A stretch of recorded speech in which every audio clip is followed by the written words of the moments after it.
hopefully. So I need to improve the operations. Anyway, so if this module wasn't here in the last video, yes, I've been working on this over the past week. I'm just going to take you off the tripod and we'll do a little bit of a walk around. Bear with. Okay. So yes, so this module here, I am not going to ballast it because I'm still trying to decide the final track plan. Part of me doesn't want to over clutter the modules because they are only 30 centimeters wide, but part of me also wants another classification track. Problem is, by the time, even if I use one of the shorter tracks, by the way, I exclusively use Pico track. Most of my American viewers will probably use code 70 or code 83. I've, since my UK 00 modelling days, have used the code 100, slightly higher rail, but I've never found it a problem. To the rivet counters and the modelers that want exact reality, exact prototypical operating sessions and running the right locos with the right rolling stock in the right location, I'll just say it plainly, it's not for me. I don't probably have the budget for that. I love US railroads, and at the moment, if I like a particular locomotive and a particular livery, hence I have a CSX locomotive and a Union Pacific and a Southern Pacific locomotive. So probably two sides of the greater US. Having said that,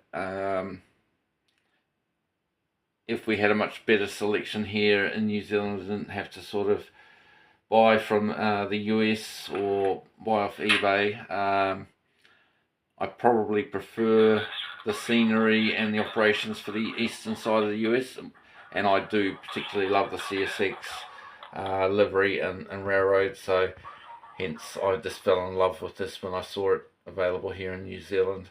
So down the track, I may go away from the western side, but I'm at the moment, I've got a bit of variety, and I'll run what I like, what I have, and kind of what's available. But at the end of the day, the hobby's got to be fun. If it's not fun, there's a problem.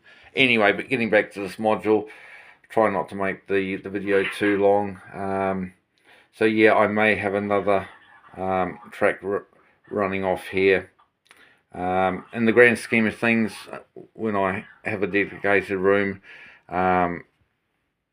this piece of track here I've adjusted it, and it's curved towards the edge, will actually probably be the main. It's going to be a single track Shortline, but yeah, that will be the main, which will go onto another module. So if I put a spur or a siding off here, it's not going to be as long, but hopefully I can hold maybe 2, 3 40-foot cars, and maybe a couple of 50 to 60-foot cars, and one obviously that centre beam is probably around the 80-foot mark. So but yeah, so for the time being, while the layout terminates here, this will be my initial, these will be like the interchange tracks where other mainline railroads will probably drop cars here to be delivered to the local industries, and sort of a staging area. Alright, so yeah, so that's all I've done here. I've just done some filling with some gap filler. going to be some scenery and a structure. I was thinking of putting a maintenance loco storage shed here where they could run on, but I'm not sure how that's going to work. I may incorporate some locomotive storage onto the new module, which will replace this slightly too long module. Obviously, as I've said before, it's going to be a maximum of probably 1.5 long, and that way I know I can easily transport it in my car.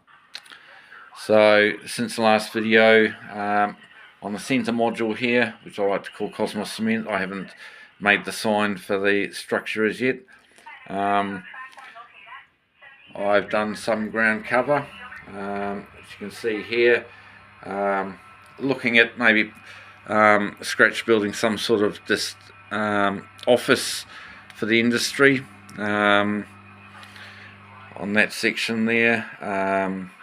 I've got my eye on a couple of trailers that would take powdered cement that can be parked at the doors. So those vehicles are just sitting there in situ at the moment. I've started adding some trees and what have you. By the way, yes, I do have to, my budget's a little low at the moment, but there will be a bit of 7mm ply put around the back, probably only about this sort of height is what there is there. This end piece on this module will obviously go when the module goes, and it will probably be open, but yeah, I just want to box that in and then paint it in like a light grey with a slight tinge of blue, and also I have to do it on this module here. So yeah, I didn't want the whole module completely flat, so I've just been working on this small hill, I suppose you'd call it, or a mound, to form a bit of a cutting. Oh, sorry, I'm just knocking a hopper. So yeah, so to run behind there, a little bit of a scenic break. So that's got to be painted and covered in some grasses and dirt, keeping it fairly dry looking. But it will mainly form. There's going to be an overpass. Sorry, I'm moving the layout a bit. So I'm going to scratch build an overpass that just goes to the end there, so the trains run under it, and that'll be kind of a cool scenic break for that module.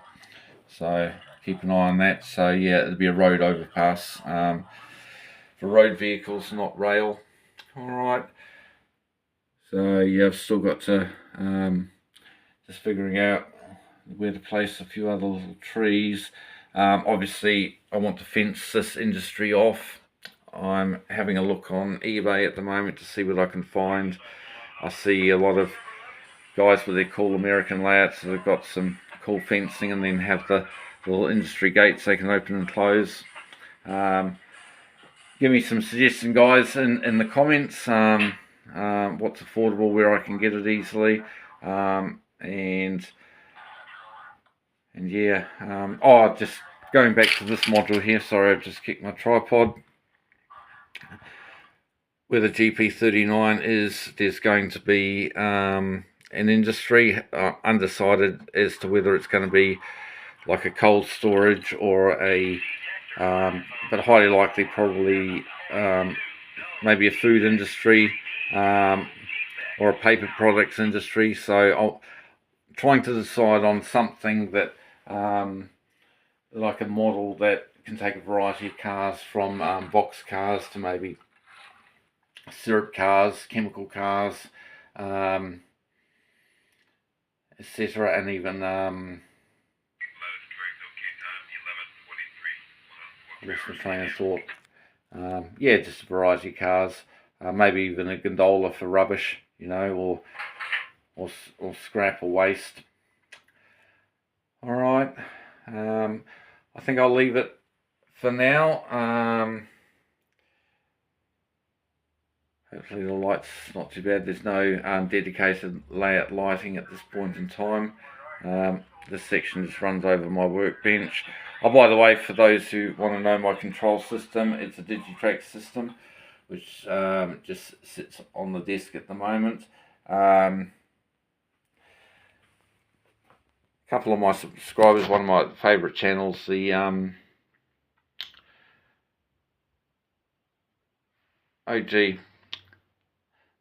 forgotten the exact name of the channel and his name, so I will put it up on screen on editing, so not as to offend, but he is a proto throttle, so anyone that can let me know with the easiest and best place to order one of those, I would love to get one of those in the not too distant future, and let me know whether it what I might need to actually use it with the Digitrax system. I've seen it used with the power cab. Yeah, give me some feedback there. Alright, I'll leave it for now. We'll come back, and as things progress, I've just got a few more things to do, and then I will try and just film a dedicated operating session. I'm just in the early stages of making some basic car cards. Haven't done waybills or anything yet, but that's just making my own little car cards. So with a photo of the car number, what type of car it is, what its use is for, and its size. Alright, so